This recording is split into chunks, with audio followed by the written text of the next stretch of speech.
Well, we are back with the Talent Talks recording. I am Maria Schaab. I'm an associate with Titus Talent Strategies, and I have Jeff Boucher with me, a colleague of mine on my team. Today, we're going to talk a little bit about attracting top talent.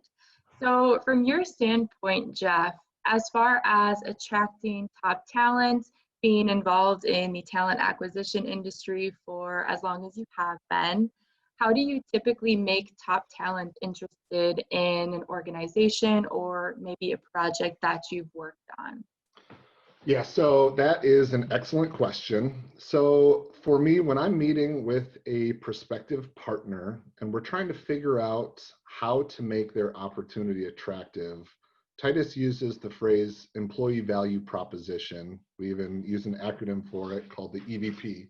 And what essentially that means is, why is someone that is gainfully employed at one of our partner's competitors, why are they going to be interested? What is it about the opportunity that's going to be of particular intrigue to our prospects?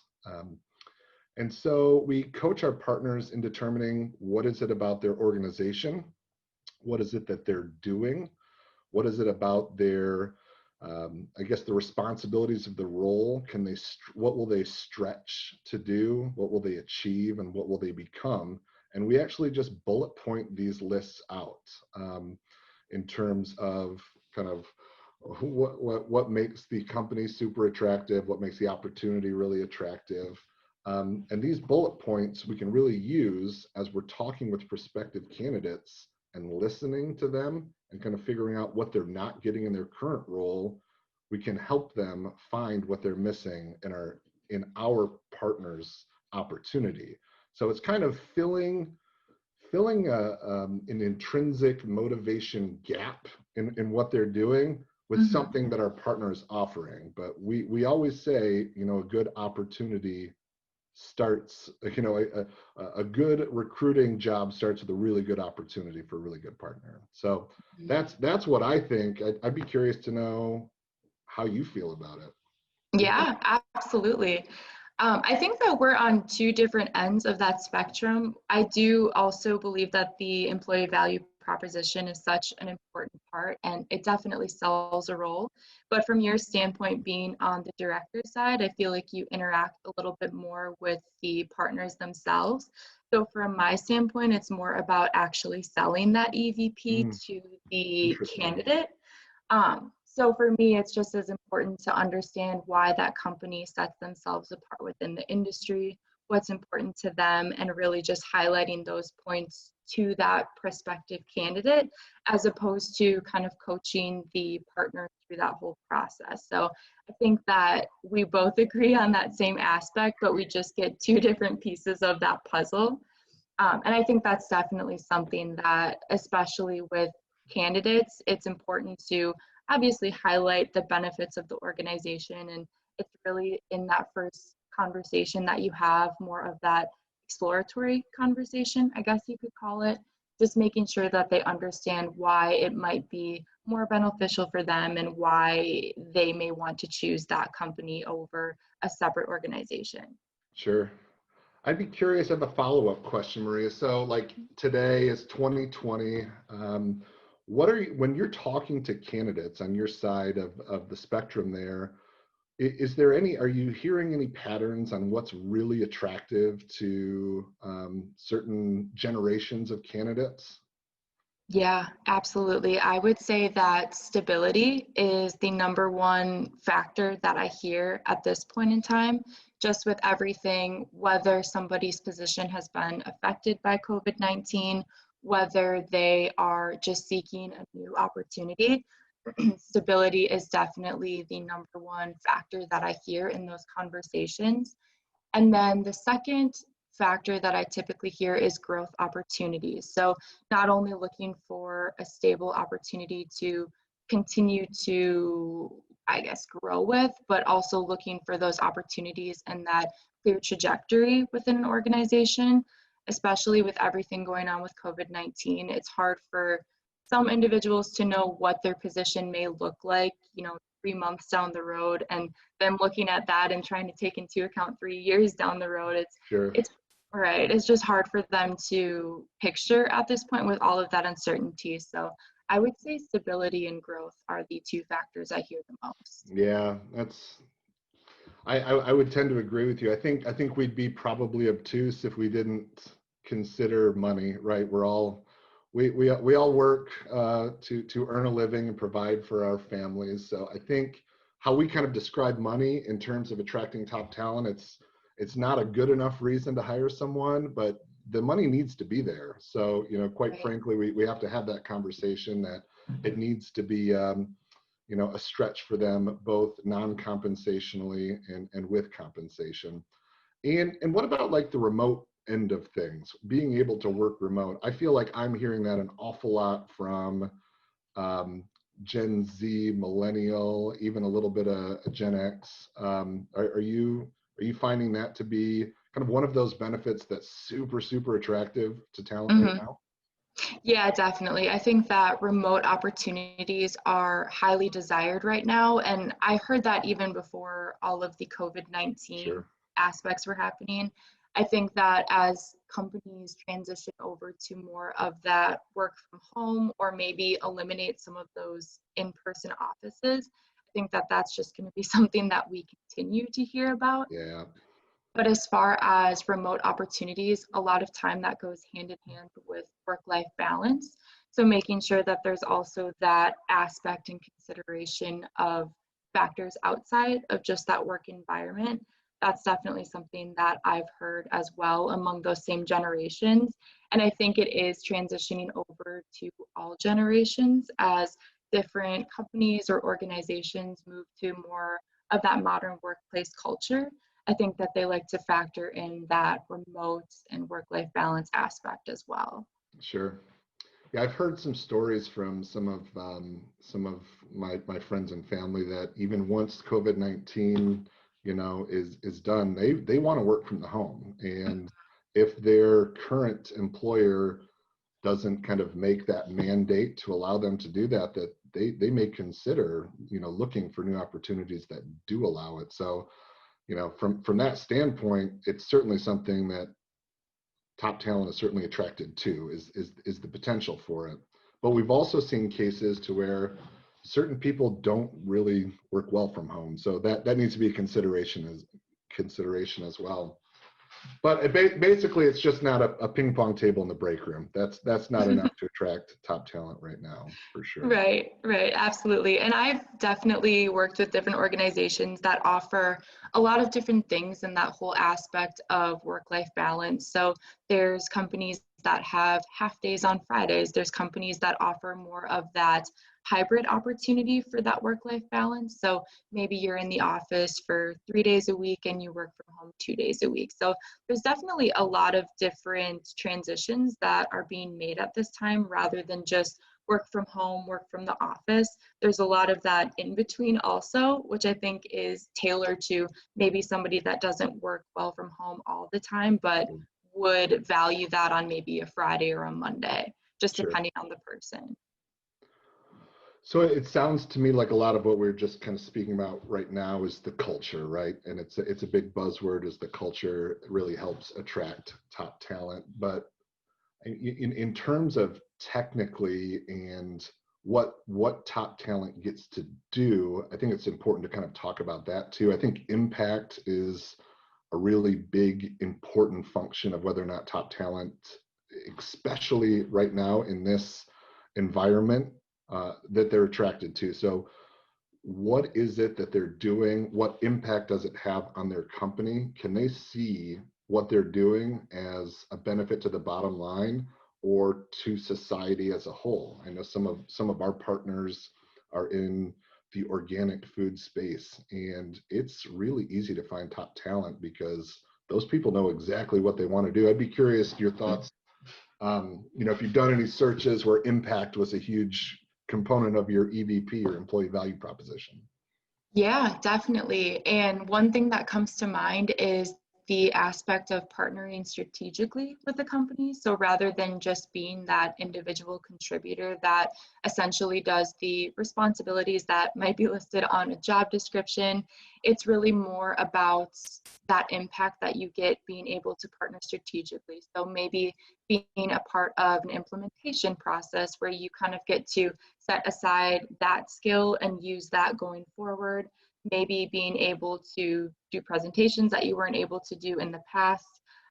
Really just having that opportunity to grow within the company, within your skills, being able to essentially make a name for yourself, I guess, being able to partner on things that actually have that direct impact with the company. So yeah, I definitely agree with you there.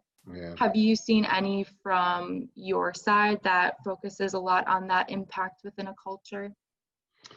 Yeah, I think a little bit, as I said earlier, just with respect to what these people are going to be able to do and the impact to the bottom line, kind of as we're walking our partners through kicking off a new project, and we're really pulling bits of the EVP. A lot of people don't know what their EVP is. They don't know what it means. They know that they need to hire someone and they have a job description, but I oftentimes will say that talent acquisition is a three-legged stool, and the three legs are employee referrals. You need to have a very robust employee referral program, meaning that your employees are incentivized for bringing top talent into the organization.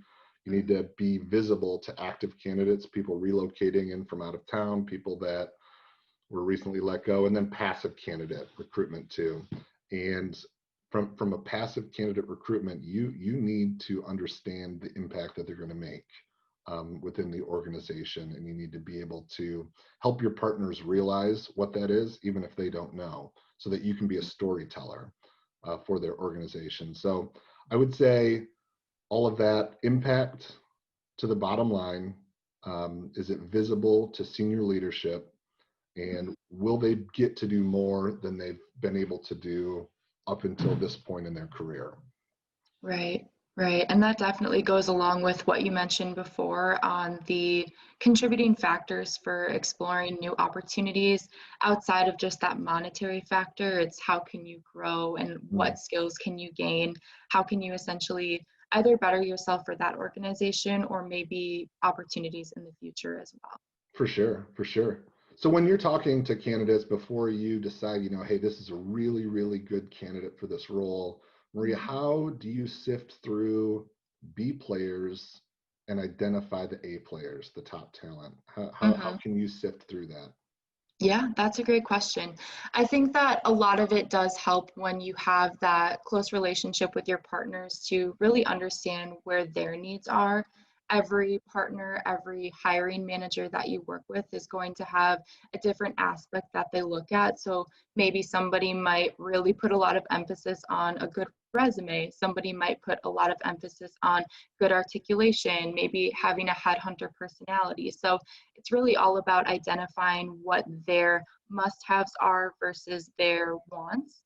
So essentially what separates somebody would be maybe the top 3 bullet points they look for. So headhunting personality, maybe it's a certain number of years in the industry, but really just having that understanding of what your partner is looking for, and also utilizing other factors. Like we utilize the Predictive Index, which is that behavioral assessment and cognitive assessment that essentially measures how somebody may behave in a certain role.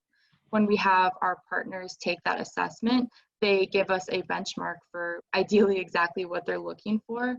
And that's just another measure that we're able to use to kind of separate maybe somebody that has the same experience, they have a very similar resume, same education, but really what that behavioral factor might be in the role might just set them apart compared to somebody else. So definitely a lot of different factors that we use. And I know you're familiar with the predictive index as well, so I'm sure you've seen that to be very beneficial on different roles as well.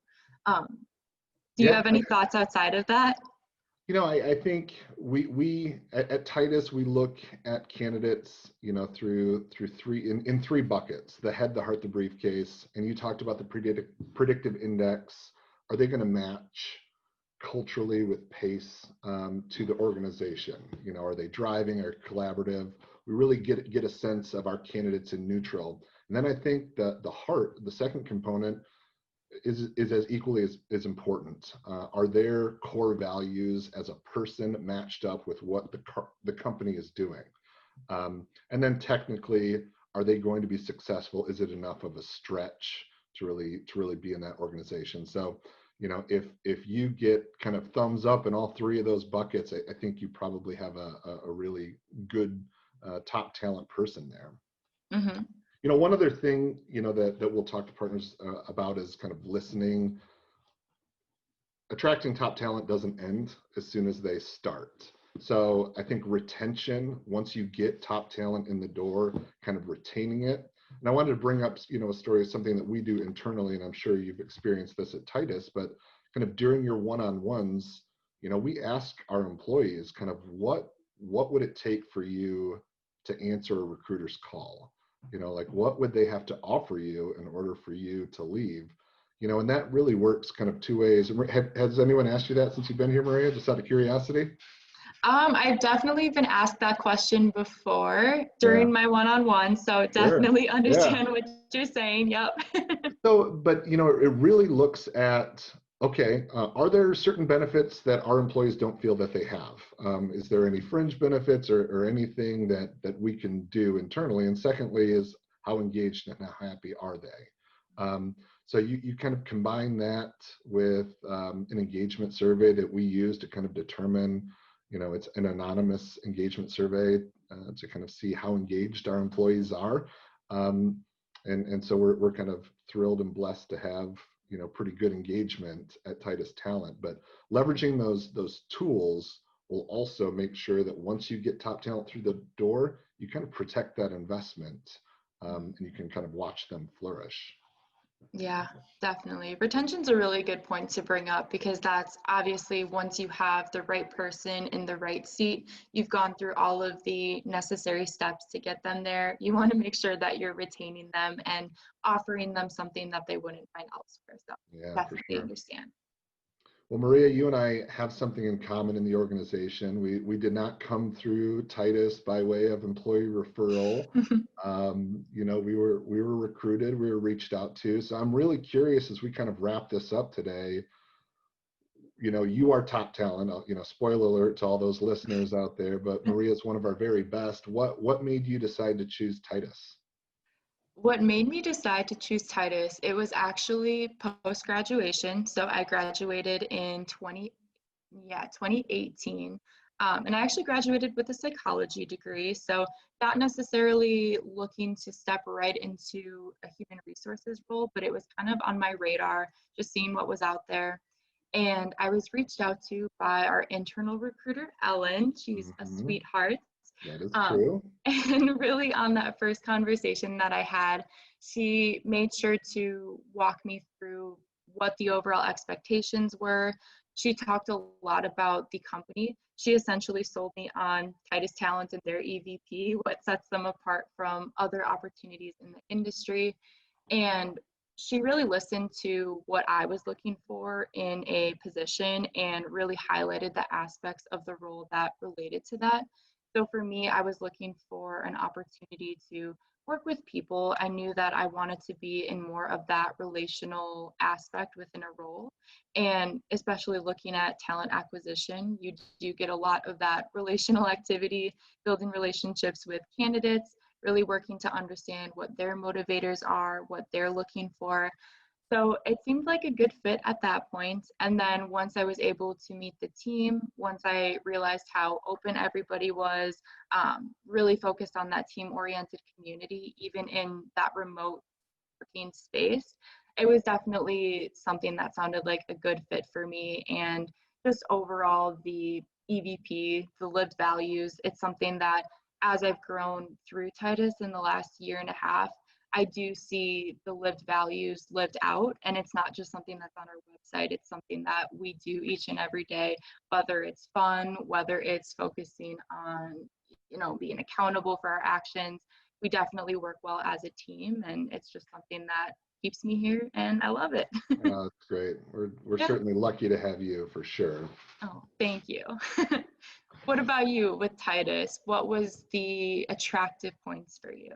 You know, eons and eons before you got here, you know, I met with the team here, and for me, honestly, it was the growth potential. You know, I met with a visionary of the organization, and he laid out a plan for growing the organization and building it, and kind of positioned me, you know, kind of really showed me as a building block in there. You know, and at the time, that really spoke to me. I wanted to build something. We leveraged kind of a business model, entrepreneurial operating system, EOS, Gene Wickman, and so I wanted to build something, and I've had the pleasure of working with some of the most talented people I've worked with in my career, and watching this engine grow. I think we've brought in some people that have poured gasoline on the fire, and it's been amazing to watch. So that was it for me. It was probably that impact and that stretch and the long-term potential. Awesome. Yeah, that visualization, I bet, was extremely exciting to see, just understanding kind of how your piece of the puzzle fit into that growth.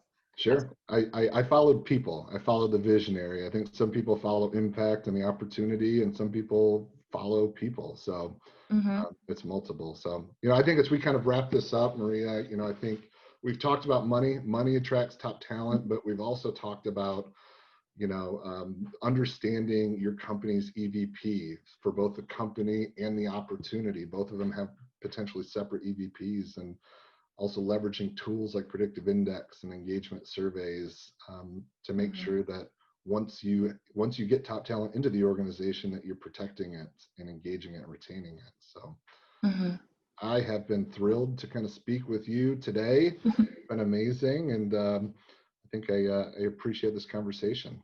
Yeah, absolutely. It's been a pleasure, Jeff. Thank you. Thank you. Okay, bye. Bye.